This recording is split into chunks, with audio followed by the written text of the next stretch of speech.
चर विश्व के ओशो प्रेमियों को मेरा सादर प्रणाम, शुभेच्छा, शुभकामनाएं। आज संबोधि दिवस पर हमारे एंकर मोनू खान सबके परिचय लेते रहे, तो मेरा दायित्व बनता है कि उनके बारे में भी हम कुछ जानें।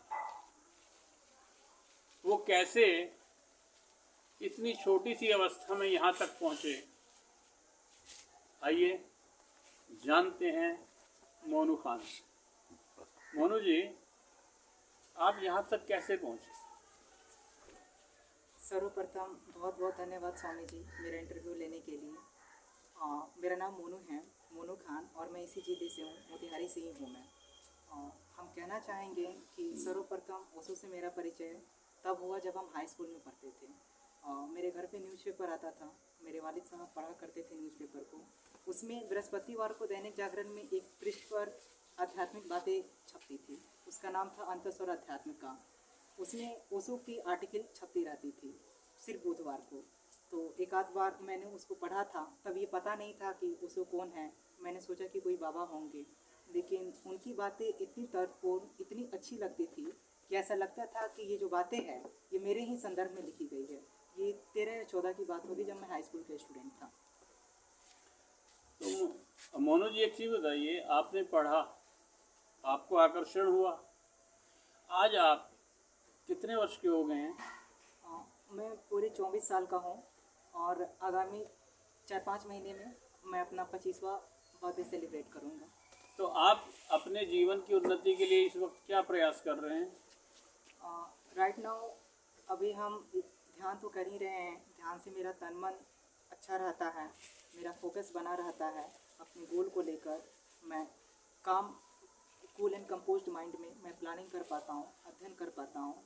And right now I am preparing for civil services examination. बहुत सुंदर। और 17वीं बीपीएससी में मैं अपियर होने वाला हूँ। और साथ ही मैं समाज कल्याण के उत्थान के लिए भी कुछ करने का मेजर लेवल पे मेरा प्लान है। लेकिन ये सभी चीज़ मैं एज ए सिविल सर्वेंट ही मैं करना चाह रहा हूँ।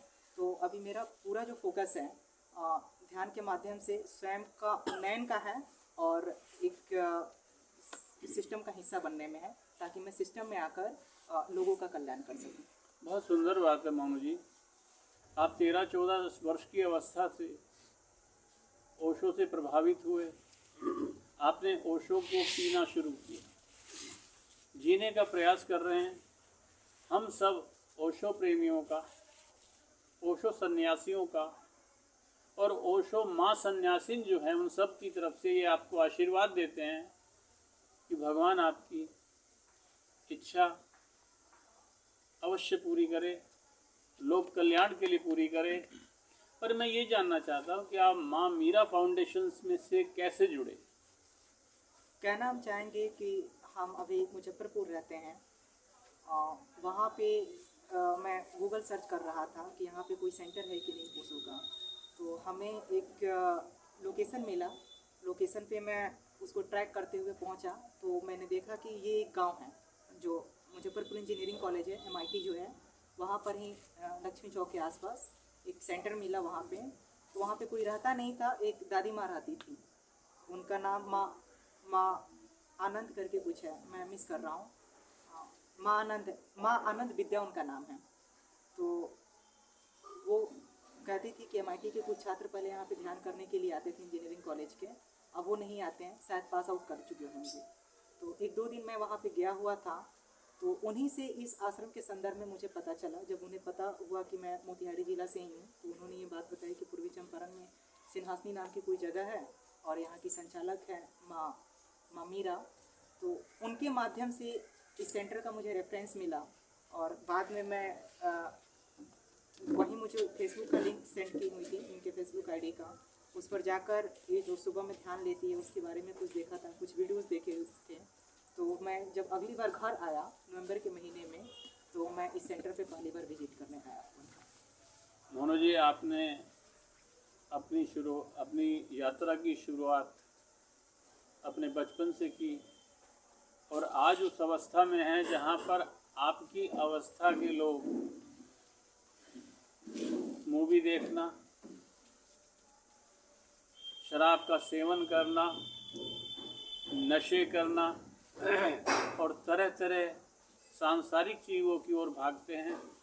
ये आपका सौभाग्य है कि आपको ओशो ने चुना, माँ मीरा से आपका संपर्क हुआ, और हम सबकी तरफ से मैं इतना ही कहूँगा कि मालिक आपको आपकी यात्रा में सहायक बनकर मिले।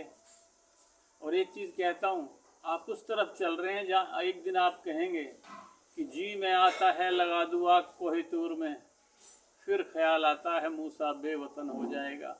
मोनू जी, आपका बहुत बहुत धन्यवाद, आभार। आपने अपना समय निकालकर ओशो प्रेमियों से चर्चा की, वार्ता की। हम आपके तहे दिल से आभारी हैं।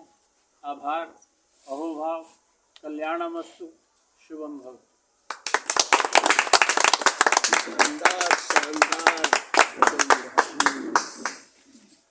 पहली बात, कॉन्फिडेंट हो जाओ।